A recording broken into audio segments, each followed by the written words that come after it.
good for Republicans. I don't think it was good. I'm not sure it was good for anybody.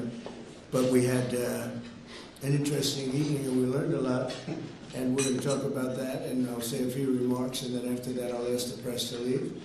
The press has been very nice to us the last couple of months. They were great to us in terms of the foreign visits with China, Japan, South Korea, Malaysia, and they were actually terrific. So I want to thank you for that. I'm sure you'll get back to your normal ways soon.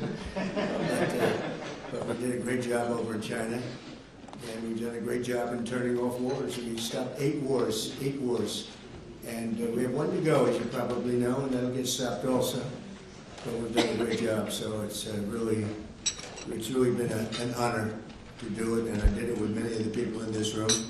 Every one of you I know, and every one of you I like our leaders, I like everybody.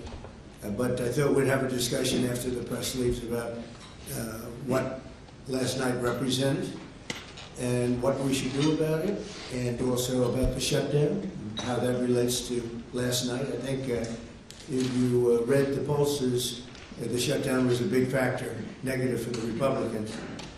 That was a big factor, and they say that I wasn't on the ballot was the biggest factor.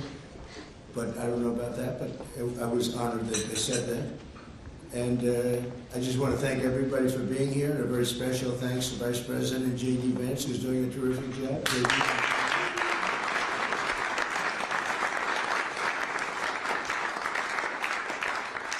As well as the Senate leadership team that has been working very hard, working really, I will tell you, nobody's working any harder representing the American people, including Senator John Thune. John, thank you.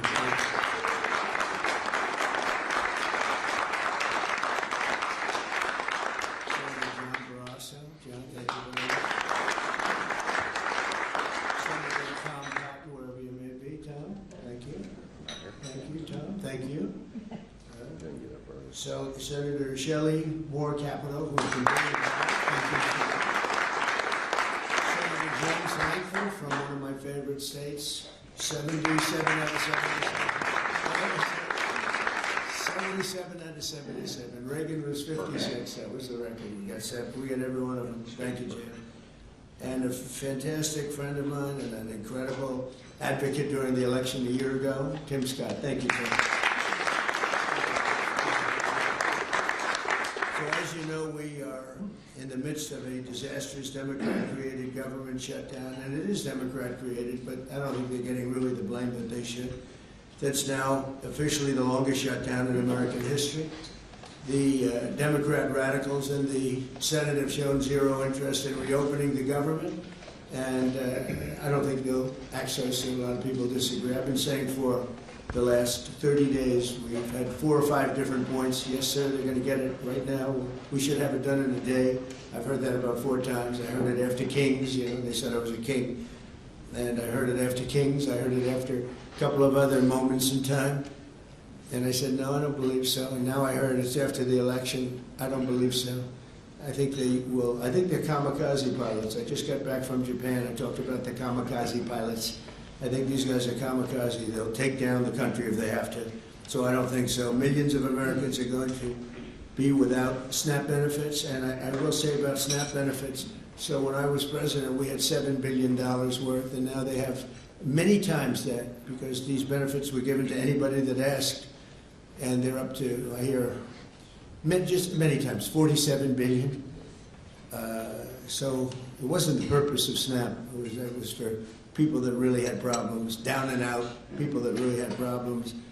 But during Biden, they gave it to anybody that wanted it. I think it's something you have to talk about because the numbers are incredible. But countless public servants are now not being paid, and the air traffic control system is under increasing strain. We must get the government back open soon, and really immediately. We have to get it up. We have the hottest economy we've ever had, and it's affecting the stock market now a little bit. But the stock market, as of Friday, has hit many record highs during the last 9 months, many. And it will again. This is just the beginning, because with these plants that are being built right now start opening up, we've never had anything like this as a boom. There's a construction boom right now, but that's going to be bigger than that. That's going to be an economic boom as soon as they open up. and it's going to be something special. We have car companies coming in. When I was in Japan, Toyota, Mr. Toyota, I said, "What's your name?" "Toyota." I said, "Oh, you're rich." I said, "How much of the company do you own?" 92.1%. I said, "I'm glad you said the one. He wants to get." I said, "You're a rich guy." And he said, "I'm investing $10 billion in the U.S. And you know who I'm talking about, right? You introduced me, Mr. Senator. You introduced me originally when you were the ambassador to Japan. He's still good. He's still strong. But he had no interest in investing in this country. Now he's investing $10 billion as of 1 week ago in building new plants. We have auto plants coming in incredibly, but we have AI and all of them. And we can't be extorted to give $1.5 trillion to people that came into the country illegally, many from prisons, many drug dealers. A lot of people came in from mental institutions. They want to give a lot of money to the people that came in illegally. We have to get them out. We can't, no country can sustain that. That's not like an attack on our country. In no country, these are not going to be productive people. These are going to be anti-productive people. And we can be, all have big hearts. I have a bigger heart than anybody, but we can't let that happen. It's time for Republicans to do what they have to do, and that's terminate the filibuster. It's the only way you can do it. And if you don't terminate the filibuster, you'll be in bad shape. We won't pass any legislation. There'll be no legislation passed for 3.25. We have 3.25 years, so that's a long time. But when they can't do an extension, and John, I think they've done an extension every single time they've ever been asked forever. This is the first time they haven't done an extension. Extensions are supposed to be easy, but if they won't do an extension, they won't do any bill, even a simple bill. And we should do our own bills. We should get out. We should do our own bills. We should open up. We should start tonight with the country's open. Congratulations. Then we should pass voter ID. We should pass no mail-in voting. We should pass all the things that we want to pass, make our elections secure and safe, because California is a disaster. Many of the states are disasters. But can you imagine when they vote almost unanimously against voter ID? All we want is voter ID. You go to a grocery store, you have to give ID. You go to a gas station, you give ID. But for voting, they want no voter ID. It's only for one reason, because they cheat. We would pass that in 15 minutes. If you don't get it, you'll never pass that. You'll never talk about mail-in ballots. Mail-in ballots make it automatically corrupt. If you have mail-in ballots, automatically it's correct. Even Jimmy Carter, they had the Carter Commission after he got out of office, and he had a group of very distinguished people, Democrats and Republicans, and they passed, they recommended things take place. It was a long time ago. And they said about mail-in ballots, if there is mail-in ballots, there will definitely be corruption, because, you know, they pass through too many hands. I mean, you go in to vote, and they want your card. Even me, I went into Palm Beach. You go in to vote, they want your card, you're this, you're that. They say, "I'm sorry to do this, sir, but I have to look at your identification." I said, "That's all right. I love that." But, you know, you're really not going to get away with much. It was very, very professional and very good, the way it's supposed to be. But these people don't want that. They have legislation in California where it's illegal to ask somebody for voter ID. If you ask somebody for voter ID, if you're an official and you say, "I'd like to see your voter ID," they can arrest you, okay? They can arrest you because they want to cheat, and they get away with it, and the Republicans let them get away with it, and we won't do that if we have the filibuster. So we're going to talk about that a little bit, and we're going to see if we can sway, because I know we have a lot of, not a lot, I'd say half feel this way, maybe a little bit less than half, and it's time to have a really good talk. If I thought that they weren't going to pass the filibuster, I wouldn't even bring it up. They're going to pass it within the first hour. And if they take power, and it's more likely that they take power if we don't do it, because we're not going to be passing any legislation. They're not going to approve anything. We're going to go 3.25 years. There won't be one bill that we're going to pass. Because the easiest thing to pass is exactly right now what they won't pass. And they'll do that, and they'll wreak havoc. But let's assume they get it. They're doing it anyway, so it wouldn't matter. They're doing it anyway. And, you know, I have a case where I have great U.S. attorneys that can't be approved because of the blue slips. The blue slips, I think you should terminate blue slips, too. It's a mental termination because it's really a custom. But if you have a Democrat senator or two is bad, but it doesn't make any difference. If you have one senator writes a negative letter on some great U.S. attorney, we had it in Manhattan, Southern District. Jay Clayton, one of the most respected lawyers in the whole country, by far, one of the most respected, and couldn't get approved. The courts approved him. The courts couldn't believe it. They did it like instantly. He went to the best schools, got the best marks, top of his class, everything was perfect. I mean, he was like lived the perfect life. Went to Sullivan and Cromwell, almost immediately became the head of Sullivan and Cromwell, you know, the most prestigious law firm, I would say, in the country, just about, whether it's Sullivan or two or three I could name, but Sullivan, I would say, really, maybe number one. He was the head of Sullivan and Cromwell for like 20 years. He went to the SEC, was flawless. He did it for me. He was the SEC chairman. He was flawless. Then he went to Apollo, where he was the chairman of Apollo, and was flawless. Everything went good. The stock went through the roof and everything. I asked him to go to the Southern District, and he said, "I'll do what you'd like to do, sir." He's a very high-quality person. But he couldn't get approval from Schumer. Schumer didn't approve him. Best students, best schools, everything. He's like flawless. And the courts actually said, "You're not approving Jay Clayton." Right, Lindsay, you heard this. The courts actually interceded, and they approved him. But that's an unusual guy. We have other people that are really good, but people don't know how to do it. Top students, top colleges, and they're U.S. attorneys, and they won't be approved. They're not going to be approved. And we have one in Los Angeles who's phenomenal. No, the senators, the Democrats are, you know, again, they're kamikazes. The Democrats are not going to approve them. Blue slips are a disaster. So the only people I can get approved are Democrats. I was told that by the Democrats. We'll only approve Democrats. I said, really? Is that right? Not going to work that way. Not going to work that way with me. But the blue slips are a total disaster. I have 10 people right now that are doing a phenomenal job, and they will be out of office pretty soon. They've got another 2-3 weeks, a couple of them, and then they're going to have to leave.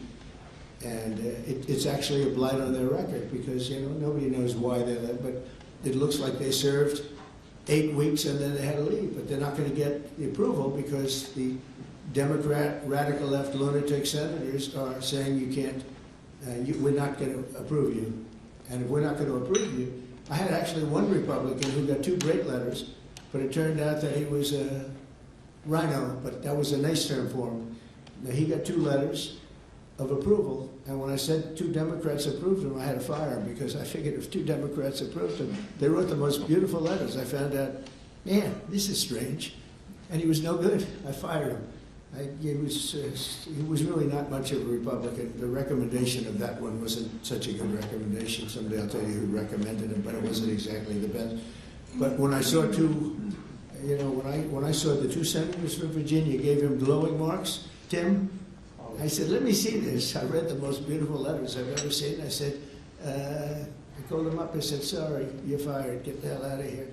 And but it's a horrible thing. Blue slips is a horrible thing because I have the right to pick judges and I have the right to pick U.S. attorneys, and this takes away the right from me. And I think we're going to go to court on it, and you know we'll see what happens in court. But it gives the president, it takes away the right of the president to pick people to serve on the court and to serve as U.S. attorneys, which is very important. But the biggest thing is the filibuster. We have to get the country going. We will pass legislation at levels you've never seen before, and it'll be impossible to beat us. By the way, if they do, they're going to do it anyway, and they are going to immediately do the filibuster. And when they do the filibuster, they're going to pack the court. They want at least five justices. Now I hear it's up to 5. I actually heard up to 7 and up to 9, okay? They want new judges. They want to pack the court, and they will do it in the first day, maybe the week. Maybe they'll slow it down because there's no reason to rush. But they'll do it the first week. They'll vote on this, and I have friends over there that are Democrats. I'm close to a lot of people. And I asked them about that because some people say, well, maybe they won't do that. I mean, they destroyed the career of Manchin and Sinema, and they got them out. They were the only objectors. Nobody else is going to object. They're going to do it the first day. They're going to pack the court. They're going to make D.C.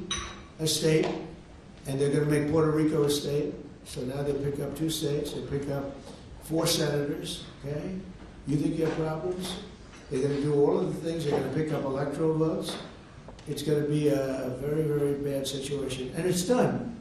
It's done. As soon as they attain power. Now, if we do what I'm saying, they'll most likely never attain power, because we will have passed every single thing that you can imagine that it's good and all good for the country.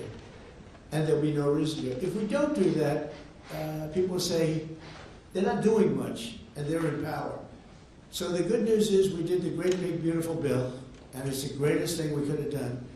And the smartest thing with John and our Speaker of the House, who's so good, Mike Johnson, we did all in one bill. If we didn't, John, it would be a problem, because we would have gotten a small piece passed. A lot of people wanted to do that. A lot of people in the room wanted to do that. They went along with me and John and everybody, and we got this thing passed. Honestly, it's 4 years worth of goodies. No tax on tips, no tax on Social Security, no tax on, think of it, no tax on overtime. It's an unbelievable tax cut for the workers and for business, where business is going to create jobs, and we're creating jobs at levels that nobody's ever seen before. All these things are good. We have to be able to get the word out. If we don't get the word out, we'll make it a very big mistake. So I have this long, beautiful, and very boring speech. I won't bother anyone.